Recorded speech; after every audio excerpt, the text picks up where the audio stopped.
माननीय सभासदों, माननीय अध्यक्ष जी,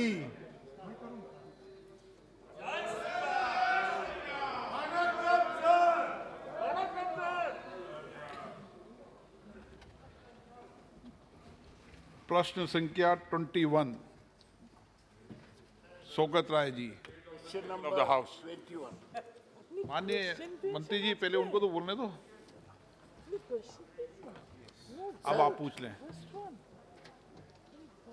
I'm in a quandary regarding this question because it would not be my priority.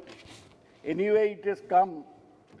This relates to handing over of Delhi Airport Metro to the Delhi Metro Rail by the Anil Ambani owned Reliance Delhi Metro Company.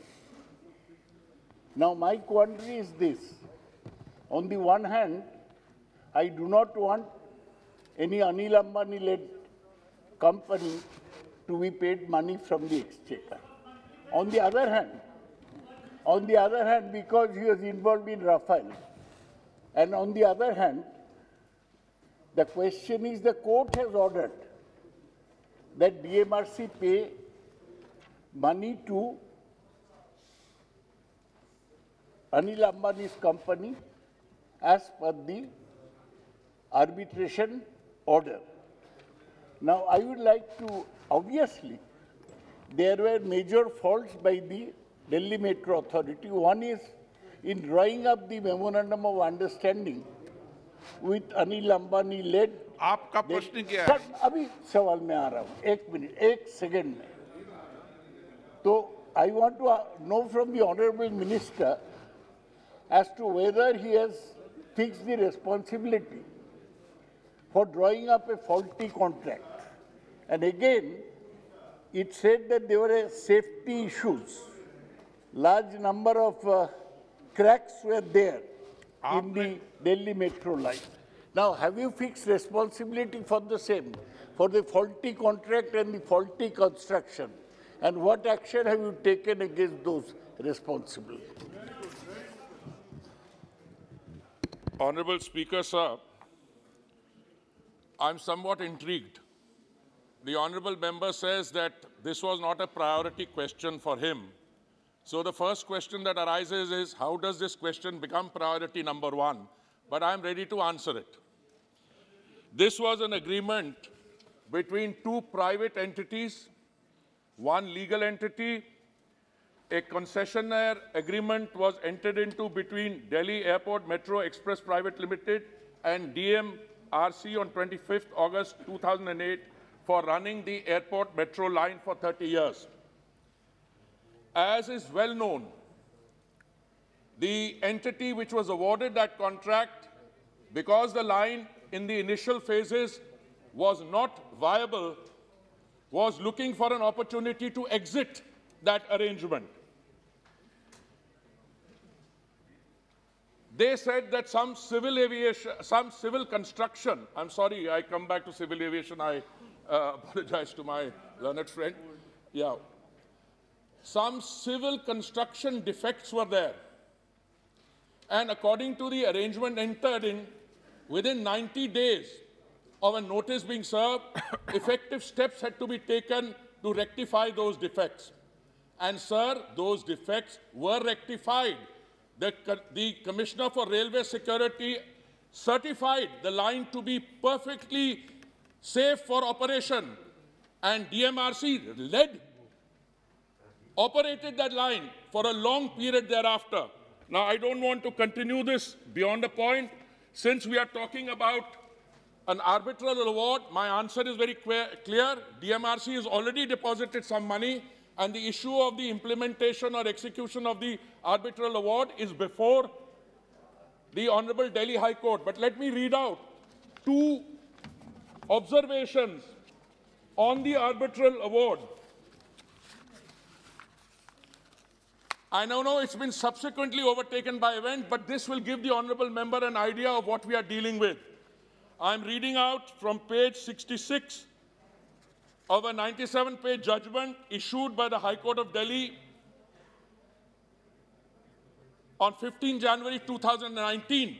That is where the perversity of the areas issue comes in. And I'll read out para 98. In the light of the aforesaid discussion, we would hold that the impugned award suffers from perversity, irrationality, and patent illegality in the face of the award in the form of confusion and ambivalence as to the termination notice and the date of termination. Most importantly, the arbitral tribunal had ignored and did not consider vital evidence of certification for commercial operations accorded by CMRS while deciding the question of civil structure faults and in holding that no effective steps to cure the defects were taken. Now I read out another sentence. Certification by CMRS was binding and its validity was not capable of submission to arbitration. Cumulative effect of the aforesaid discussion is that the award shocks the conscience of the court. The award shocks the conscience of the court. And one of the learned judges who passed this order is now sitting on the apex court, the Supreme Court. I'll read out another one so that we have no question on what is happening in this case. I am getting excited because I'll come to you that also in a minute. Why I'm getting excited?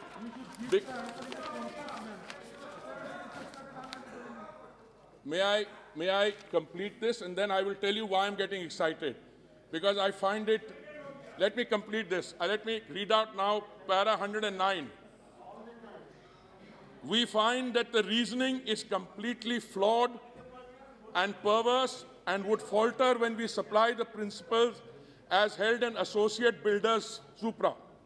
This reasoning suffers from the patent illegality, defies logic, and is irrational, which no reasonable person could formulate.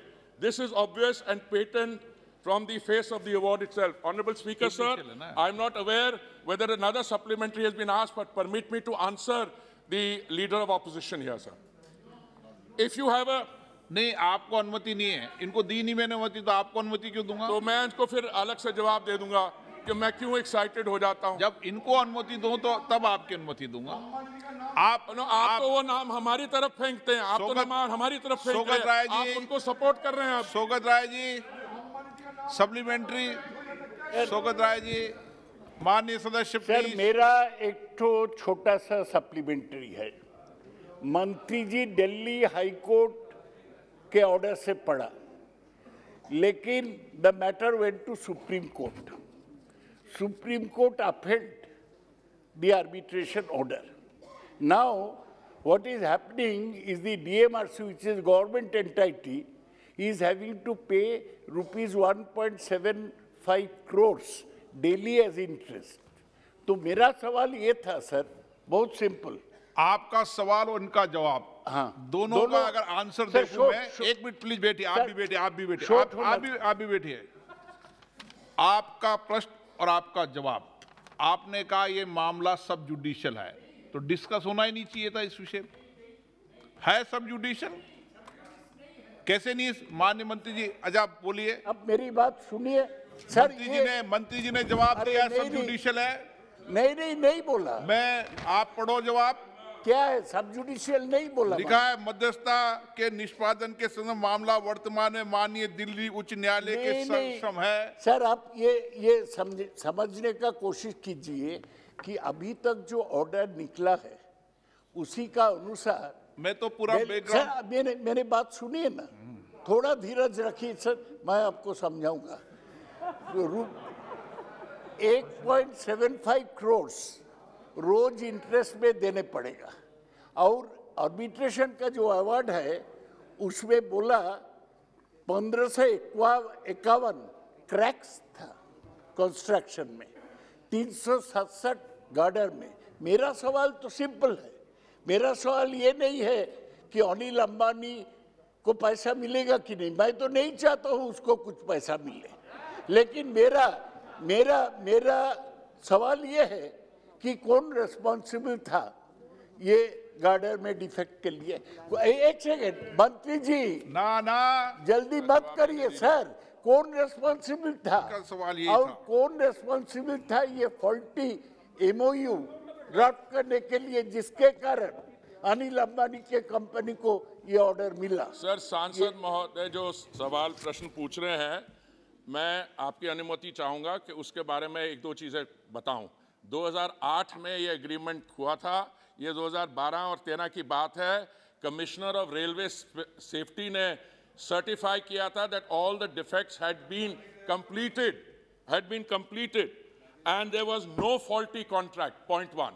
Point two, every contract has to be interpreted by the two sides. There was no faulty contract. The defects had to be corrected or effective steps taken within 90 days. That was done. So the issue of any faulty contract which the honorable member is raising is not correct. The honorable member keeps coming to the latest situation.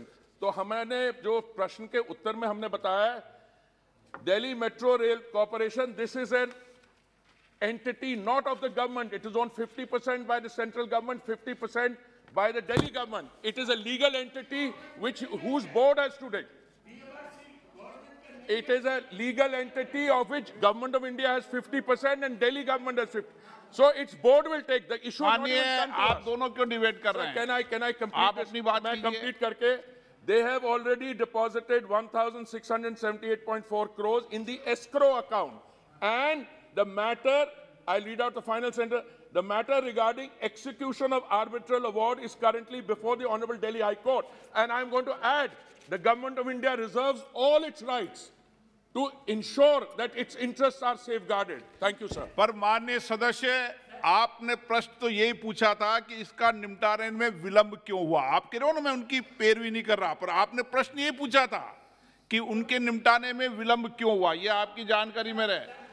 Okay, question number 20 आपको supplementary मैंने दे चुका हूं। तीसरी supplementary का rules नहीं है। Question number 22 के S Sundaram sir. Question number 22 माननीय मंत्री जी। Speaker sir. अध्यक्ष जी, उत्तर सभा पटल पर रखा गया। माननीय सदस्य। Sir, my supplementary question, whether the Civil Aviation Ministry will increase the international flights from Coimbatore Airport to USA, UK and other European countries. Thank you. अध्यक्ष जी, ये प्रश्न जेवर हवाई अड्डे पर है, पर फिर भी माननीय सदस्य ने अंतर्राष्ट्रीय फ्लाइट्स की बात की। जैसे आपको विदित है कि अभी हम लोग ओमिक्रॉन वेव के अंतर्गत ये सेक्टर बहुत प्रभावित हुआ है, हवाई सेवा भी बहुत प्रभावित हुआ है। जैसे हम लोग नॉर्मलाइजेशन की तरफ बढ़ेंगे, उसके बाद इस स्थिति का हम लोग जायज़ा ले सकते हैं। अभी वर्तमान में एयर बबल्स की स्थिति में हम लोग ऑपरेट कर रहे हैं और यही वर्तमान की स्थिति है। माननीय सदस्य सप्लीमेंट्री, माननीय मूल प्रश्न सप्लीमेंट्री। थैंक यू स्पीकर साहब। पी वेलुस्वामी जी, आपको मैं बोलूंगा जब आप उठना। अभी आप सप्लीमेंट्री नहीं पूछना चाहते? No supplementary. P Veluswamy ji. Thank you speaker sir. Supplementary question, under Udan scheme, whether the ministry will provide small airport at Palani, the Hindu pilgrimage center of Lord Muruga, who is worshipped by several lakhs of Hindus. Thank you, sir. अध्यक्ष जी, ये प्रश्न मूल प्रश्न के साथ जुड़ा हुआ नहीं है। उड़ान योजना के तहत हर एक राज्य के एयरपोर्ट्स को हम लोग शामिल कर रहे हैं। वर्तमान में 4 उड़ान की योजनाओं के तहत और 4.1 मतलब कुल मिलाकर 5 गुटों में बांटा हुआ जो टेंडर लगा हुआ है, उसके तहत करीब 950 उड़ान के बिड्स लगे थे, जिसमें से करीब 403 बिड आउट हो चुके हैं। नो, माननीय सदस्यगण, आप ऐसे सब वरिष्ठ सदस्य हैं। जो मूल प्रश्न है वह जेवर एयरपोर्ट का है, ठीक है ना। आप पूछ सकते हैं, एक अलग बात है, लेकिन मूल प्रश्न जेवर एयरपोर्ट का है। इसलिए उन्होंने उस प्रश्न का जवाब भी दिया है, उनके प्रश्न का जवाब भी दिया। पर मूल प्रश्न तो यही है ना। ऑनरेबल मंत्री तो अंग्रेजी बोलते हैं, जरा जवाब हिंदी में मत दीजिए, ये अपमान है लोगों को सर। ना, ये अपमान नहीं है। किसी भाषा में हिंदी में जवाब दूं भाई, ये बड़ी अजीब बात है अध्यक्ष महोदय। इनको इतराज हो रहा है, अगर हम हिंदी बोले तो इनको इतराज हो रहा है। हमारे सदन में ट्रांसलेटर्स हैं, उसमें क्या कठिनाई है अगर हिंदी में मैं उत्तर दे रहा हूं? ये बड़ी अजीब बात है। राजू विष्टा जी। धन्यवाद सर। मैं आपके माध्यम से आप पूछिए सर, मैं आपके माध्यम से मंत्री जी से जानना चाहता हूं, दार्जिलिंग में बागडोगरा एयरपोर्ट पड़ता है और अपनी क्षमता से 4 गुना अधिक पैसेंजर कैरी कर रहा है और रनवे के बाद पार्क करने के लिए 5 से ज़्यादा जो है एट ए टाइम फ्लाइट खड़ी नहीं होती। कई बार फ्लाइट ऊपर उड़ते उड़ते उनको कलकत्ता लैंड करना पड़ता है और केंद्र सरकार ने योजना उसको अपग्रेड करने की अप्रूवल भी दी है, 600 करोड़ रुपए की स्वीकृति भी मिली है, लेकिन पश्चिम बंगाल सरकार के कारण ये योजना अटकी हुई है। मैं मंत्री जी से जानना चाहता हूँ कि राज्य सरकार के कारण वहाँ की जनता को जो कठिनाई हो रही है, आप उसमें कुछ हस्तक्षेप करके हमारे काम को जल्द से जल्द करा सकते हैं क्या? अध्यक्ष महोदय, ये प्रश्न भी जेवर एयरपोर्ट से जुड़ा हुआ नहीं है, लेकिन जो सांसद महोदय ने मुद्दा उठाया है बहुत ही मार्मिक और महत्वपूर्ण मुद्दा है। प्रदेश सरकार के साथ हम लोगों की पत्रचार चल रही है, मैंने चर्चा भी की है और हमारी कोशिश रहेगी केंद्र सरकार के तरफ से कि जल्द से जल्द बागडोगरा एयरपोर्ट का आधुनिकीकरण जल्द से जल्द हम लोग समाप्त करें और माननीय सांसद जी के साथ मैं मिलकर भी इस अभियान को आगे बढ़ाने के लिए कोशिश करूंगा। श्री गौरव गोगोई जी, आप। धन्यवाद अध्यक्ष महोदय। मैं माननीय मंत्री जी से जानना चाहता हूं कि ये जो जेवर एयरपोर्ट है, इसका जो इम्प्लीमेंटिंग एजेंसी है, यहाँ पे लिखा है ज्यूरिक एयरपोर्ट इंटरनेशनल। हम जानना चाहेंगे क्योंकि एक नया एयरपोर्ट आ रहा है, इंटरनेशनल एयरपोर्ट आ रहा है, तो केंद्रीय मंत्री इसका विवरण करें कि टेंडरिंग का क्या प्रोसीजर था और ज्यूरिक एयरपोर्ट के इंडियन पार्टनर्स कौन है और उन इंडियन पार्टनर्स के एयरपोर्ट मैनेजमेंट में उनका क्या अनुभव है? अध्यक्ष महोदय, एक बहुत महत्वपूर्ण प्रश्न मेरे सांसद भाई ने उठाया है। मैं समझाना चाहता हूं कि ये एयरपोर्ट, अंतर्राष्ट्रीय एयरपोर्ट, केवल उत्तर प्रदेश के लिए नहीं लेकिन राष्ट्र के लिए महत्वपूर्ण है और ये एयरपोर्ट केवल राष्ट्र के लिए नहीं लेकिन आने वाले दिनों में एशिया का सबसे बड़ा एयरपोर्ट बनने की संभावना इसकी है। ये एयरपोर्ट की नींव 2001 में रखी गई थी जब राजनाथ सिंह जी मुख्यमंत्री थे उत्तर प्रदेश के, और कई कारणवश 20 साल ये कई उलट खटलट खाते खाते अंत में जब भारतीय जनता पार्टी की सरकार उत्तर प्रदेश और केंद्र में बनी, तब इस सकारात्मक प्रयोग के साथ प्रधानमंत्री जी ने इसका शिलान्यास 25 नवंबर 2021 को किया। ये airport Noida international airport company के अंतर्गत बनाई जा रही है। Noida international airport limited company के शेयर होल्डर्स उत्तर प्रदेश सरकार 37.5%, Noida 37.5%, greater Noida industrial development authority 12.5% और हमारे Yamuna expressway industrial development authority 12.5%। ये शेयर होल्डिंग है Noida international airport limited company की।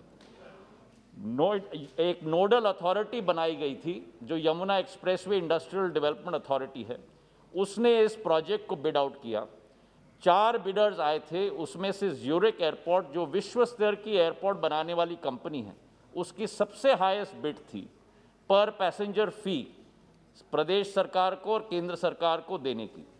उन्हें चुना गया और ज्यूरिक एयरपोर्ट ने एक नई कंपनी स्थापना की है, Yamuna international airport private limited, जिसके तहत इस योजना का क्रियान्वयन किया जाएगा। मैं बताना चाहता हूं आपके द्वारा सदन को और मेरे माननीय सांसद जी को कि ये 4 फेज में क्रियान्वयन होगा और आने वाले समय में स्टेज 1 में 7 करोड़ यात्रियों के लिए ये सुविधा बन जाएगी, जो वर्तमान में दिल्ली एयरपोर्ट की साइज है अध्यक्ष महोदय। और कुल मिलाकर 2 रनवे बनेंगे और दूसरे स्टेज में 3 अतिरिक्त रनवे बनेंगे और ये 22.5 करोड़ की क्षमता की एयरपोर्ट बनने वाली है आने वाले समय में। और एशिया की सबसे बड़ी एयरपोर्ट, जैसे मैंने कहा, उसकी संभावना रखती है। धन्यवाद। क्वेश्चन नंबर 23, दीपक वेज, house. Shri Benny Behanan. Sir, thank you, sir. Sir, fuel price in India is one of the highest in the world. Today, these prices are being determined by the various oil companies as it's under their discretion. Earlier, India had an oil pool account. Thus, even when the price of crude oil increased in the international markets, the government could subsidize from the oil pool account and control the price hike. When the oil pool account was disabled, there is no subsidy available here. This has contributed the fuel price hike. Another important reason for the price hike is the increase in central and state government taxes, which is happening without any scientific standards. So in order to curb the fuel price, whether the government could subsidize, decrease the taxes and fix petrol and diesel rates in the range of 70-80 rupees in accordance with the current international crude oil. Thank you, sir. Sir, I would like to inform the honourable member that the issue of deregulation of petrol and diesel prices, this was a decision taken in June 2010 by the then government of the day, and for petrol, and for diesel, it was taken in October 2014. Sir, prices of petrol and diesel in any country in the world are determined by international prices in a deregulated situation. And as I mentioned, petrol and diesel were deregulated in the year 2010 and 20. Now, over an extended period, if you look back at the history of prices, I can tell the honourable member that between 1973 and 79, when we had an administered price system, prices rose by 140%. Between 79 and 86, prices rose by 122%. Between 86 and 93, prices rose by 125%. Sir, I'm mentioning 7-year periods because that is a period from 2014 to 21, which is of the present government. And sir, between 2000 and 2007, prices went up by 70%. Between 2007 and 14, by 60%. Sir, in the last 7 years, the prices have gone up by only. Can I complete this? Sir, in the period 2014 and 21, prices have gone up by 30% only. Prices are determined, sir, by 3 factors. One is the international price. When the economic slowdown took place or the economic lockdown took place in March 20,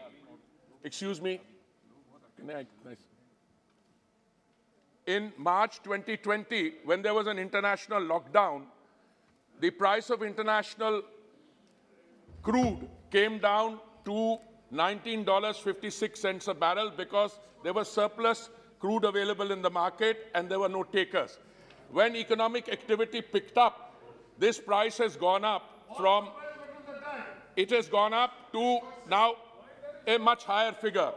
The price is determined by the price at which the international production quantity is made available. OPEC Plus makes the available production. Can I complete? Sir, the situation is that today the 3 factors making for it is the cost at which price is worked out by the market depending on the quantity that OPEC Plus puts into the market. Just now, we have a situation where the amount of crude available in the market is less than the demand. That's why the price is high. Therefore, we are in touch with the producing countries and we try to use our margin of persuasion to tell them to make more crude available. Equally, it is determined by the exchange rate, the freight rate, and the dealer margin. Now, we have taken a number of steps to meet this situation, sir. The government, a little while ago, reduced the excise duty on petrol and diesel by 5 rupees and 10 rupees respectively. Sir, the state governments equally impose a VAT. Out of the money that we collect out of excise duty, we have to spend on urban rejuvenation, Ujwala, and all the other schemes. I would appeal to those honorable members who are exercised about this to tell their state governments, including in Tamil Nadu, to reduce the amount of VAT that is charged. I'm very happy to hear that. Now we have a situation where the government is acutely sensitive about the price at which petrol and diesel become available to the consumer at the bunk. We are increasing the ethanol blending. Sir, in the previous government's time, we didn't go up to 1.15%. It's 9% now. Sir, the issue of petrol and diesel prices was deregulated by the then Congress government. And finally, I want to tell them, one method that they adopted of maintaining a stabilization was to float oil bonds in the year 2005. They floated oil bonds for 1,41,000 crores, which have resulted in 3,20,000 repayment. So we are now, last year we paid out 20,000 crores. And this was done by them in order to maintain stable prices. No, Sir, I'm very happy to answer further supplementaries as well. And I can fully understand that. क्यों आप प्रश्न पूछे? आप क्यों कहते हो कि प्रश्न पूछे? आप खुद ही आदेश करते थे और प्रश्न पूछो. Sir, thank you, sir. Sir, the minister has been speaking about percentages when it suits him, about value of money when it suits him. But I would like to ask, when you decontrol the prices, and you said you had reduced 10 rupees, I would like to ask the minister very clearly, when the prices are increased now in the international market, how come you are not increased the prices of the petrol? Is it because of the current elections in 5 states, especially Uttar Pradesh? You don't want to increase the prices, even though earlier when you increased the prices, you were so in a hurry. You were in a hurry. Every time there's an election, you want to pull back. But is it an actual decontrol or is it your or remote control? The oil marketing companies are by definition marketing companies. Sometimes when the price is low and they collect extra cushion, they can utilize it at a nut. We don't tell the oil marketing companies whether to raise prices or lower them. They have to determine. Unlike the Congress and the previous government, where they had an administered price mechanism. Sir, whether it is due to what, we have elections. ये सवाल पूछ रहे हैं, सरकार के नियंत्रण में है या नहीं, आप जवाब दे दो. Sir, the answer is we don't make that determination. We only decide the amount of excise. धन्यवाद. Question number 24, Sudhakar Sangre ji. Question number 24. माननीय मंत्री जी, एक उत्तर सभा पटल पर रख दिया गया. अध्यक्ष जी. अध्यक्ष महोदय, 2019 को भारत रत्न पूर्व प्रधानमंत्री अटल जी के जन्म दिवस पर माननीय प्रधानमंत्री और अपने गजेंद्र शेखावत जी ने भूजल योजना की शुरुआत की थी, जिसमें देश के हर घर को नल की योजना के तहत पीने का पानी पहुंचाने का निर्णय लिया था. आप सभी जानते हैं कि लातूर जिले को ट्रेन के द्वारा पानी दिया गया था. मैं पहली बार चुन के आया हूं. मैं जल शक्ति मंत्री से एक पत्र के द्वारा पत्र देकर मैं चर्चा किया था उनके साथ. अब तो आपको योजना आप तो प्रश्न पूछो ना. अब एक मिनट से मैं उनसे चर्चा किया था. उन्होंने कहा था कि जब भी कोई लातूर जिले के बारे में कोई योजना बन सकती है पानी के बारे में, तो मुझसे चर्चा किया जाए. तो उन्होंने मेरे लातूर जिले को इस विषय में सम्मिलित किया। मैं उसको बहुत बहुत धन्यवाद देता हूँ और अपने प्रधानमंत्री को भी बहुत धन्यवाद देता हूँ। मेरा मंत्री जी से ये प्रश्न है, सर, जल जीवन मिशन के तहत सभी ग्रामीण परिवारों को 2024 तक पेयजल कनेक्शन प्रदान कर रही है, परंतु नियमित व लंबे समय तक पेयजल आपूर्ति निश्चित करने के लिए जलापूर्ति योजनाओं के निर्माण के साथ साथ जल संचालन और रखरखाव भी अति आवश्यक है। इस विषय में सरकार ने स्थानीय ग्राम पंचायत आदि के सहयोग से जल आपूर्ति योजनाओं के नियमित संचालन के रखरखाव करने के लिए क्या कदम उठाए हैं? माननीय अध्यक्ष जी, मैं सदस्य का धन्यवाद करता हूं कि उन्होंने बड़े स्पष्ट तौर पर जो चुनौती सामने आती है उसके बारे में प्रश्न पूछा है। पहले तो उन्हें जो बात कही है तो लातूर की जो योजना है, चूँकि महाराष्ट्र 2024 में अपने लक्ष्य को प्राप्त करेगा, इसलिए लातूर की योजना 310 करोड़ की है जो स्वीकृत हुई है। तो दूसरी बात उन्होंने पूछी है कि ये स्कीम्स चलेंगी कैसे। भारत सरकार ने पूर्णतः इस बात को स्पष्ट किया है कि कैसे इनको संचालित किया जाएगा। तो पानी समितियां बनेंगी और जो भी स्थानीय निकाय उसमें मदद कर सकते हैं, उसमें स्पष्ट तौर पर पूरा प्रावधान है कि पानी समितियां बने और उसमें 50% महिला बहनों की हिस्सेदारी होगी और उसके संचालन की जिम्मेदारी उनके पास में होगी। माननीय सदस्य सप्लीमेंट्री पूछना चाहते हैं? योजना के तहत अब मेरा सप्लीमेंट्री क्वेश्चन, योजना के तहत आपूर्ति के लिए जाने वाले जल की गुणवत्ता बनाए रखा जाना भी अधिक अत्यधिक जरूरी है।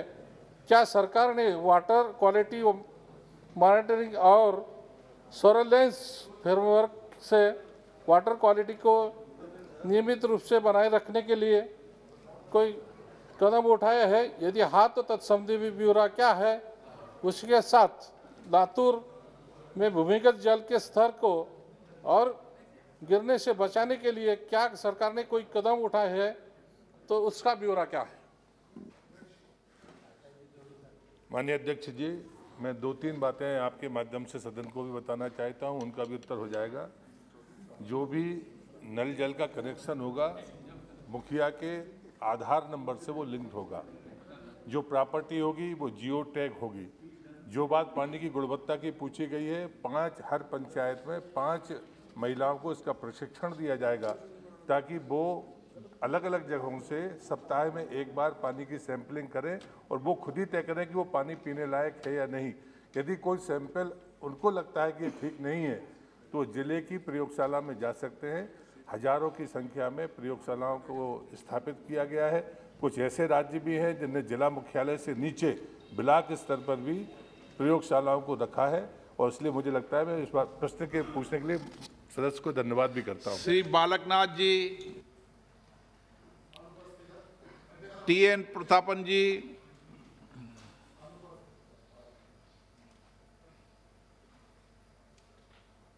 Honorable Speaker, sir,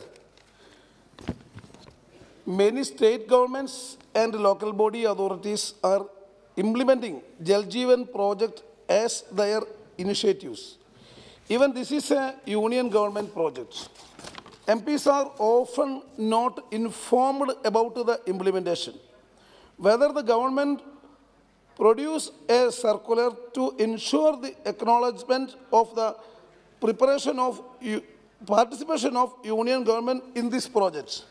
Sir, there is no proper source of water in the Har Ghar Jal projects. Jal Jeevan Mission should make sure and allocate fund for improving the source of water. Thank you, sir.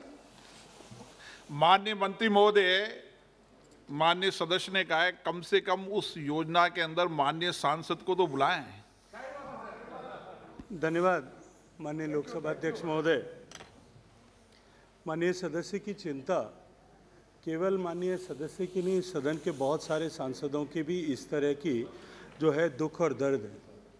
माननीय प्रधानमंत्री जी की इस महत्वपूर्ण योजना कि प्रत्येक घर तक पीने का पानी मिले और माँ बहनों को पीने का पानी घर के बाहर से लाने के इस अभिशाप से मुक्ति मिले, पिछले 2 साल में इस पे तेज गति से काम हुआ और लगभग 6 करोड़ घरों तक हम नए पीने का पानी का कनेक्शन दे पाए।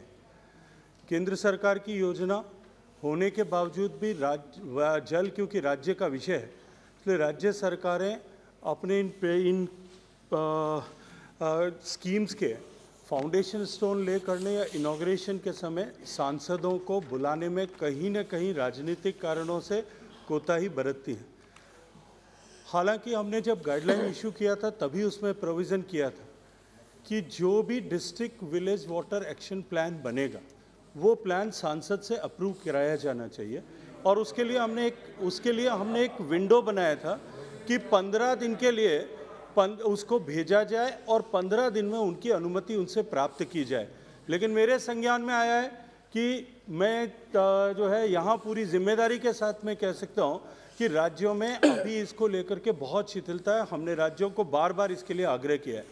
आपके इसी सदन में मैंने पहले खड़े होकर के ये जानकारी दी थी कि नवंबर 2020 में हमने राज्य सरकारों को एक सर्कुलर जारी करके और यह आग्रह किया था कि हर एक कार्यक्रम में, चाहे वो फाउंडेशन स्टोन लेन का कार्यक्रम हो या उद्घाटन का कार्यक्रम हो जल जीवन मिशन का, माननीय सांसदों को उसमें ड्यूली सूचित आमंत्रित किया जाना चाहिए और उनकी गरिमा के अनुरूप कार्यक्रम आयोजित किया जाना चाहिए।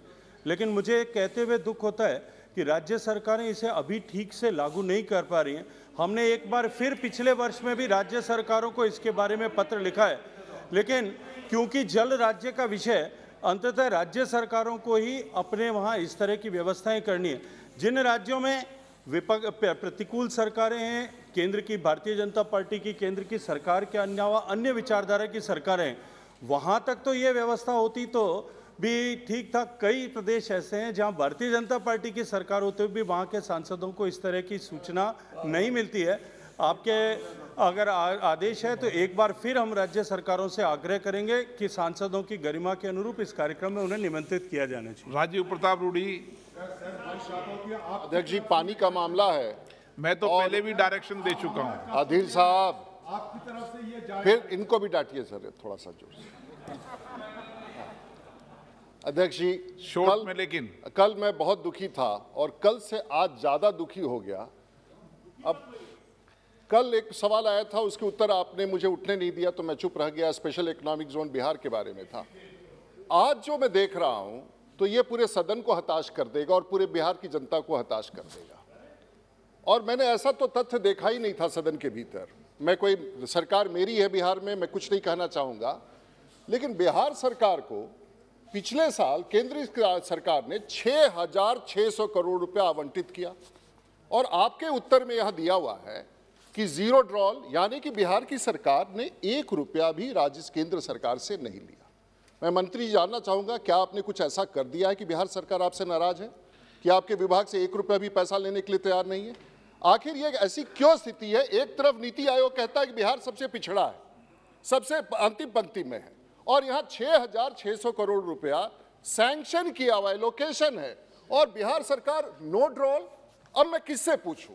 बिहार की जनता किससे पूछेगी? मंत्री जी बताइए, या तो आपने कुछ गड़बड़ कर दिया है, आपने किसी को दुखी कर दिया है। आप बताइए पूरे देश को और बिहार के 12 करोड़ जनता को कि बिहार सरकार ने 6,600 करोड़ रुपया आवंटित का 1 रुपया भी नो ड्रॉल, जीरो। आपने प्रश्न पूछ लिया ना। माननीय सभापति महोदय, माननीय अध्यक्ष महोदय, माननीय सदस्य ने इस बात की चिंता जाहिर की है और दुख जाहिर किया है कि बिहार सरकार ने एक भी पैसा जल जीवन मिशन से इस फाइनेंशियल ईयर में विड्रॉ नहीं किया है। बिहार सरकार, क्योंकि जल, जैसा मैंने पिछले प्रश्न के उत्तर में भी कहा, राज्यों का विषय है और राज्य का विषय होने के नाते प्रारंभिक रूप से स्कीम्स बनाना, स्कीम्स को इम्प्लीमेंट करना, ऑपरेट करना, मेंटेन करना, ये राज्य सरकारों की जिम्मेदारी है। भारत सरकार केवल उनके इस प्रोग्राम में जो कुछ जो है स्कीम्स उन्होंने कंसीव किया है, उनकी पूर्ति के लिए माननीय प्रधानमंत्री जी की स्कीम के तहत 50% पैसा अंशदान के रूप में देती है। बिहार राज्य ने अपने यहाँ पर हर घर का जल को कनेक्शन देने की योजना जल जीवन मिशन से पहले प्रारंभ कर ली थी और बिहार सरकार ने जो आंकड़े प्रस्तुत किए उसके हिसाब से बिहार ने लगभग 90% का आंकड़ा अभी प्राप्त कर लिया है। बिहार राज्य अगर इसमें बिहार राज्य में जो पिछले वर्ष की जो टोटल उनके पास में ओपनिंग बैलेंस था, उसके बाद में उन्होंने विड्रॉल के लिए कहीं भी एक भी पैसा न तो मांगा है और न ही लिखा है। अब केंद्र सरकार जब तक राज्य इसके बारे में कोई भी डिमांड रेज नहीं करेगी उसमें पैसा नहीं दे पाएगी। राज्य को यदि आवश्यकता हो तो इस एलोकेटेड फंड में से वो जो राज्य के एलोकेटेड है तो तुरंत इसमें मांग करेगी तो हम इसमें पैसा उनको प्रोवाइड। राजीव रंजन जी। अध्यक्ष महोदय, माननीय सदस्य श्री रूडी जी ने जो सवाल पूछा उससे कई तरह के कन्फ्यूजन उन्होंने क्रिएट करने का प्रयास किया। वास्तव में सुनिए ना, आप दूसरा का भी सुना करिए। वास्तव में 2015 में हर घर नल का जल योजना बिहार में शुरू हुई और 2019 में केंद्र की सरकार ने इस योजना को बजट भाषण में माननीय वित्त मंत्री जी ने घोषणा की। तो 2015 से लेके आज तक हम उसको अपने संसाधन से कर रहे हैं। अब ये बात कर रहे हैं वो कहाँ से उठा दिए विशेष राज्य की दर्जा की बात, तो उस पर भी अभी इनको हम बताएंगे। लेकिन जो माननीय मंत्री जी ने अपने उत्तर में कहा और अभी माननीय आदरणीय प्रधानमंत्री जी ने भी इस बात की चर्चा की थी और उन्होंने कहा कि बिहार के मुझे खुशी है कि बिहार के 90% घरों में आज नल का जल पहुंच रहा है। मैं माननीय मंत्री जी से ये जानना चाहता हूं कि क्या ये बात सही है कि अब तक का जो भी योजना बिहार में लागू हुआ है वो बिहार के प्रदेश ने अपने संसाधन के बल पर किया है या नहीं? देखिए, जैसा माननीय सदस्य ने कहा है कि 2015 में बिहार सरकार ने अपने रिसोर्सेज से ये स्कीम चालू की थी, लेकिन मैं माननीय सदस्य को ये बताना चाहता हूँ कि उस समय देश की सरकार की NRDWP योजना चालू थी और NRDWP योजना national rural drinking water program के तहत जो अन्य राज्यों को फंडिंग की गई थी उसके अनुकूल फंडिंग बिहार राज्य सरकार को भी की गई थी। बिहार के राज्य के घरों में पानी पहुँचे, इसके लिए भारत सरकार ने तत्कालीन स्कीम के तहत पैसा दिया था। जल जीवन मिशन के तहत भी पिछले 2 साल में हमने लगभग 2000 करोड़ रुपया बिहार राज्य को अंशदान के रूप में लगभग 2000 करोड़ रुपया बिहार राज्य को अंशदान के रूप में दिया। विनायक राउत जी। धन्यवाद अध्यक्ष महोदय। एक अत्यंत महत्वपूर्ण योजना जल जीवन मिशन है और केंद्र और राज्य सरकार के माध्यम से जो निधि प्राप्त होते हैं तो जिला परिषद के माध्यम से इस योजना का अमल की जाता है। मैं माननीय मंत्री महोदय का आभार व्यक्त करता हूं कि सांसदों को इसमें पूरी तरीके से इन्वॉल्व करने का आदेश फिर एक बार दे ताकि उन अपने क्षेत्र के लिए अच्छी तरह से हम काम कर सके। मैं एक विनंती करना चाहता हूं अध्यक्ष महोदय कि 2 फेज़ में इस योजना का अमल की जा रहा है।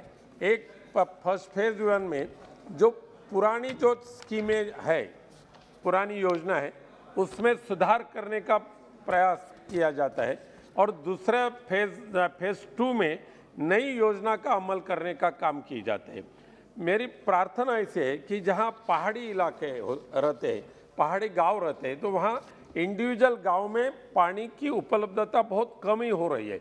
जैसे कि महाराष्ट्र में सूखा प्रवण जो ज़िले हैं, लातूर हो, बीड़ हो, ऐसे ज़िले में पानी मिलना मुश्किल होते, तो मल्टी विलेजेस स्कीम का इम्प्लीमेंट अगर करते, जहाँ बड़ी डैम है, डैम से पानी की बड़ी लाइन अगर डाले और अनेक गांव में पानी की सप्लाई देने की व्यवस्था करते तो अच्छी हो सकता है। क्या मंत्री महोदय मल्टी विलेजेस स्कीम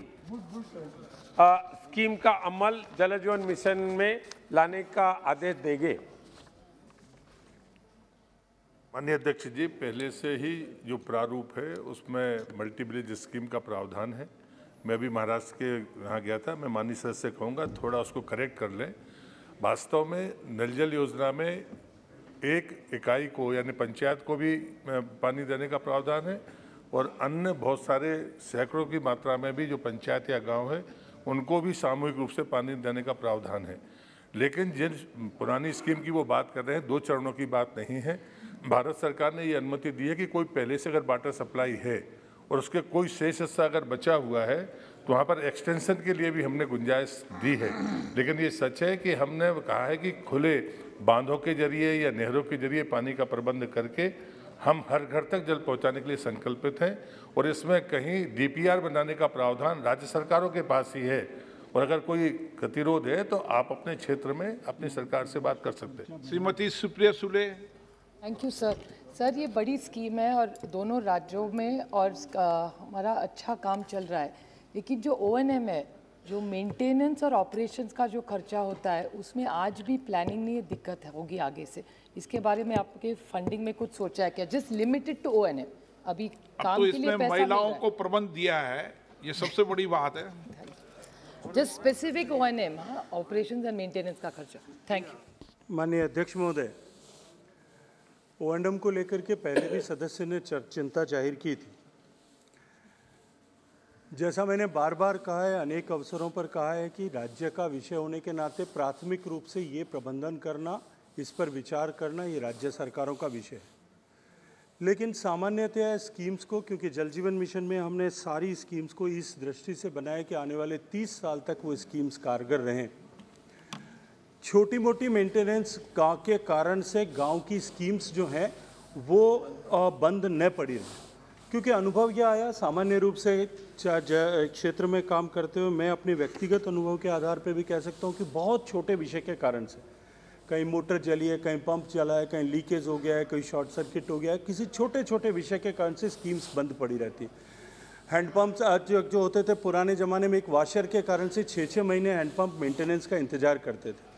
इसीलिए माननीय प्रधानमंत्री जी के मार्गदर्शन में हमने ये तय किया कि हमको गाँव को इसमें स्वायत्तता देनी चाहिए, गाँव के लोग इसमें ओनरशिप लें।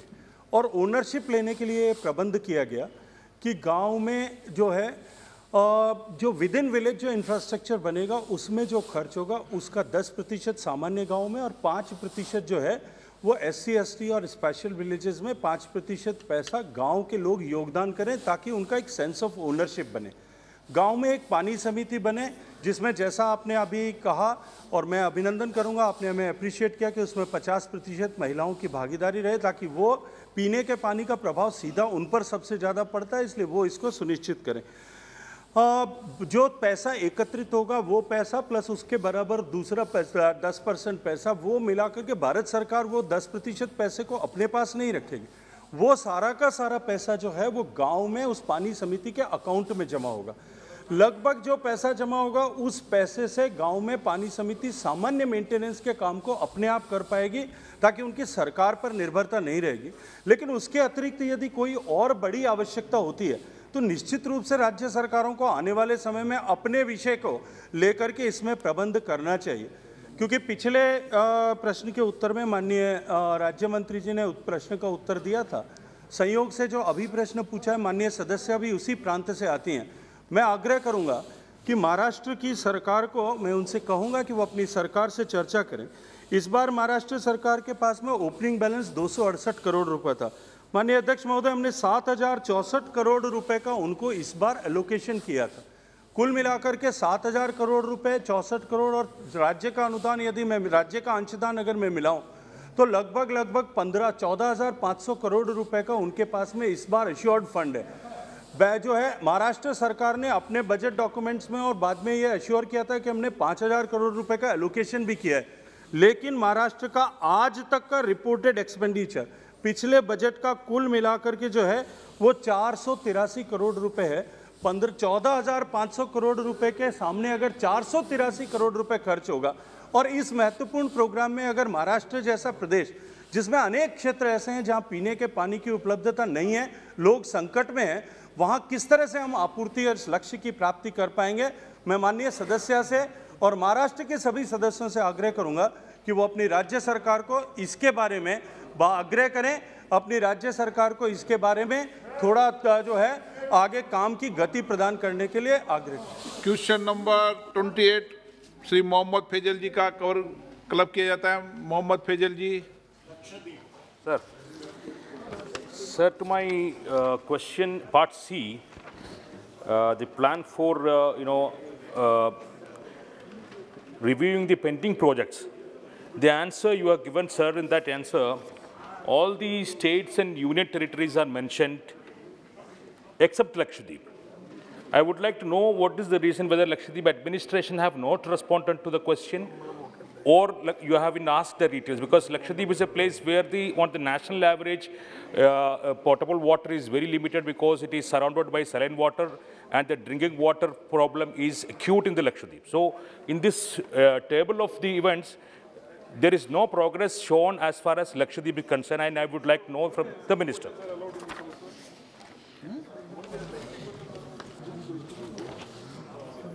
माननीय अध्यक्ष महोदय, जो माननीय सदस्य ने कहा है कि लक्षद्वीप का नाम उसमें नहीं है, वास्तव में गृह मंत्रालय के पास में जो लक्षद्वीप की व्यवस्था है उसकी दृष्टि से लक्षद्वीप की जो वर्तमान की स्थिति है वो जरूर मैं आपके ध्यान में लाना चाहता हूं कि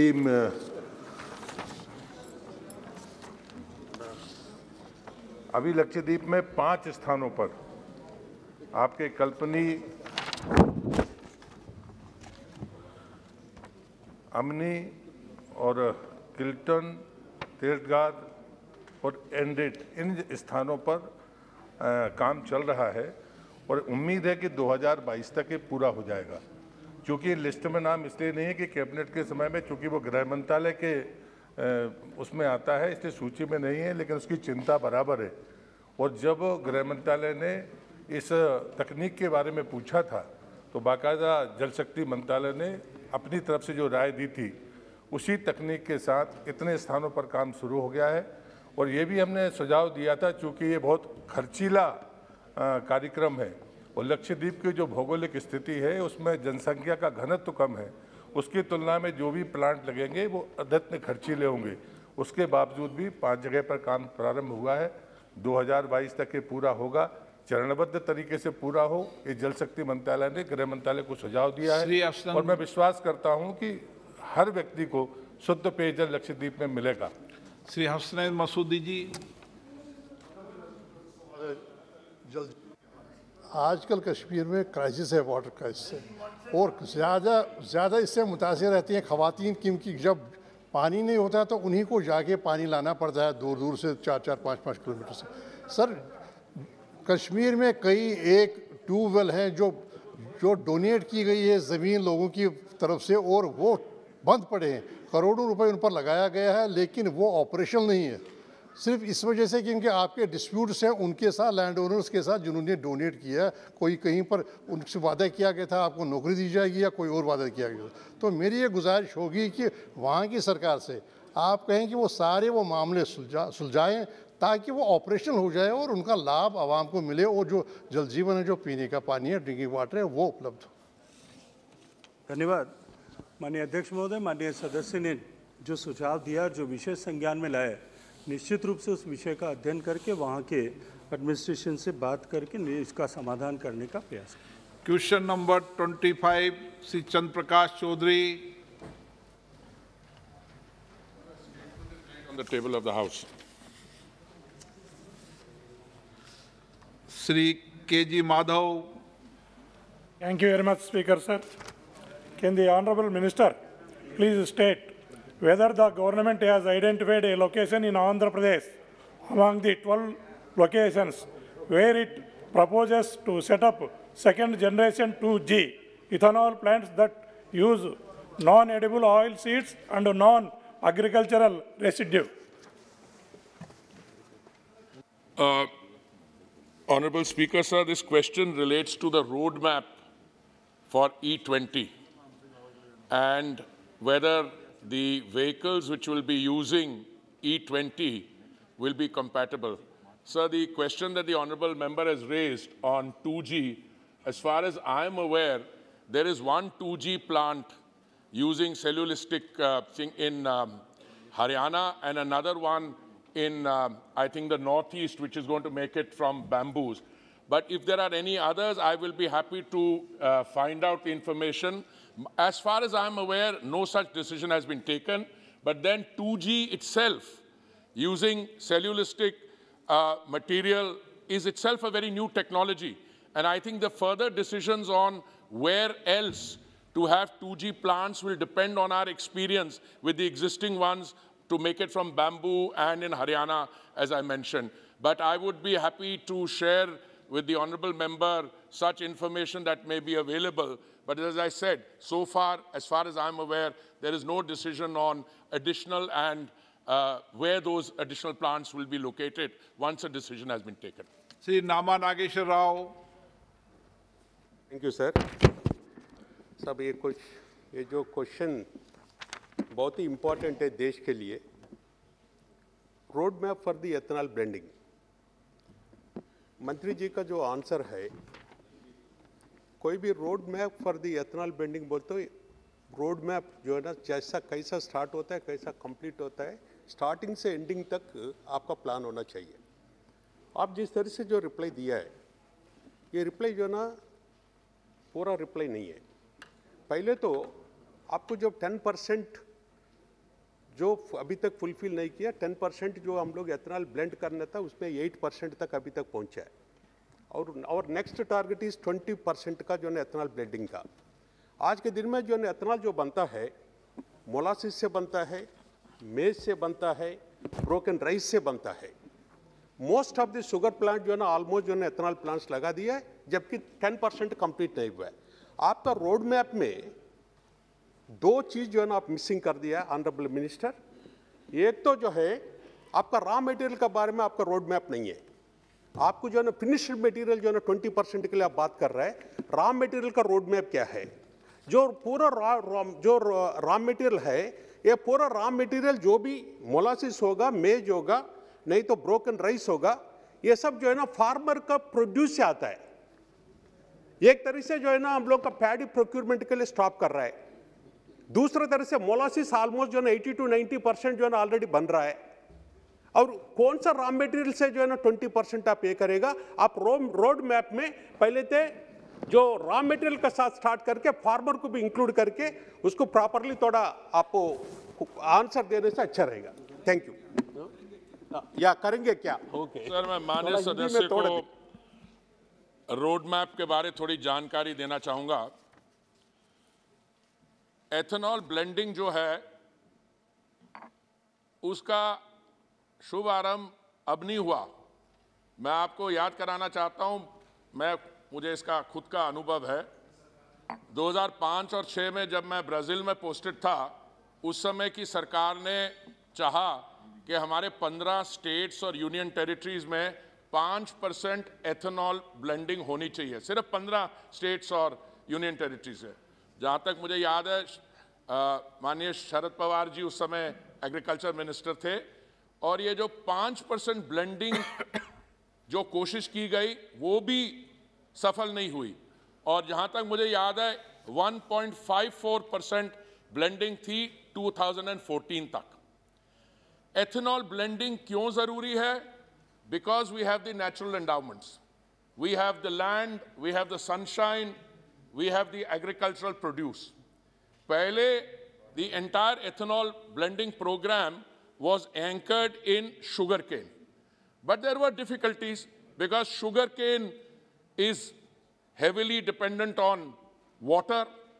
Therefore, a decision was taken to broad-base the feedstock and to include, apart from sugarcane, maize, broken rice, feedstock in our, which is not otherwise fit for consumption. And then futuristic technologies were added, such as 2G, about which there was a reference in the earlier, and as my honorable member and friend is reminding me, the 2G also includes from bamboo. Now, in order to be able to have a roadmap, we have to involve both the oil marketing companies, which will procure and produce the ethanol, and also that will depend on the raw material of feedstock which is available. Therefore, a national plan has been drawn up, which, according to the original target set for the roadmap, was to have E20 by 2030, sir. 2030 tak. But because we were successful in implementing from 1.54% in the road towards the next target, which is 10%, the government thought it fit to bring forward, because of all the other problems, because of the availability, shortage of crude, high prices, to bring that 2030 target forward to 2025. And I want to remind the honorable member that today we are in a position where last month we have, in January, we are today on 4th February, we have already exceeded the 9% mark. Now there are some marks. So we are confident that from 9% to 20% in the period between now and 2025 is doable. What we have done is to float tenders to dedicated ethanol plants who, apart from the sugar and ethanol, the other plants are being set up, and today we are drawing up, because, for instance, in the state of Bihar, let me give you a background. We had calculated how much ethanol will be required according to present facts and projection between now and 2030. Bihar, the requirement was 17 crore liters. But when the tenders were floated, the requirement which came from Bihar was astounding. And I had a discussion with the government there. उन्होंने कहा, देखिए हमारे यहाँ और कोई industry नहीं है, इस पे कर दीजिए. तो हमने एक बोल्ड स्टेप लिया. हमने कहा, अच्छा अगर बिहार में इतनी डिमांड है एथेनॉल की और एथेनॉल प्लांट लगाना चाहते हैं, तो हम उसको डबल करते हैं, 17 करोड़ लीटर से हम 34 करोड़ हमने कर दिया. और हमने रिव्यू कर रहे हैं सब जगह कि आप मान लीजिए एक्सप्रेशन ऑफ इंटरेस्ट एक चीज होती है. एक्सप्रेशन ऑफ इंटरेस्ट आने के बाद आपको ये इंडिकेट करना होता है टेंडर के बाद कि आप में ये एबिलिटी है इसकी फाइनेंसिंग करवाने का, क्योंकि आप बैंक्स के पास भी जाएंगे, कुछ फाइनेंशियल पैकेज भी होगा. तो मैं आपको विश्वास दिलाना चाहता हूं कि अभी आई एम एब्सोल्युटली कॉन्फिडेंट कि हम 2025 तक जो 20% का टारगेट हो वो मीट हो जाएगा. हम एग्रीकल्चरल प्रोड्यूसर्स से डायरेक्ट बात करने की हमारे को जरूरत नहीं है, क्योंकि जब टेंडर फ्लोट होगा तो जो टेंडर फ्लोटिंग अथॉरिटी होगी, जो स्टेट गवर्नमेंट जो करेगी, और बाकी लोग वो विश्वास दिलवाएंगे अपने आप को कि the person who is bidding for the tender has the feedstock in order to be able to implement the target. Sir, I can repeat the same thing in English. I can repeat the same thing in English. प्रश्नकाल समाप्त.